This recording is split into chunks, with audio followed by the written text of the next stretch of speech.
तर मित्रांनो, तुम्हाला सांगितल्याप्रमाणे आलो थिएटरच्या बाहेर डायरेक्ट पुष्पा बघायला, पुष्पा 2. आणि आतमध्ये येऊन बघतोय तर काय गर्दी एकदम जत्रा.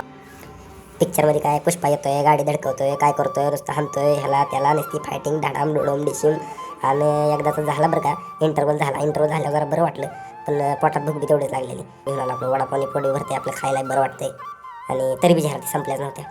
इकडं ते तिकडं जरा मान वळवून बघितली, हाऊसफुलच दिसलं. यायला म्हणलं सगळं पॅकच झालंय.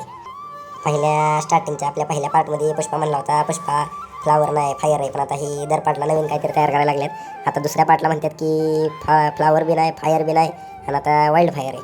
आता काय ह्यांच्या नादी लागायचं म्हणजे अवघडच आहे. आपलं पिक्चर बघायला गेलो, पिक्चरसारखं बघायचं, आपलं घराकडे सुटायचं, एवढंच काम करायचं. आता ती झालं खरं, पण पुढच्या ह्या सीनला नुसती हाणाहाणी. पुष्पा एकटाच हाणत होता 40-50 जण. 40-50 काय अख्ख्या पिक्चरमध्ये 200-300 जण तर हाणले असतात पुष्पाला. तेवढ्या बाबतीत काय पुष्पा नाद नाही, हाणाहाणी नुसती हाणाहाणी. आणि पिक्चरमधले गाण्यांचं म्युझिक ढाको ढोको ढाको ढोको, इकडून ढाक येते तिकडून ढोको आवाज येते.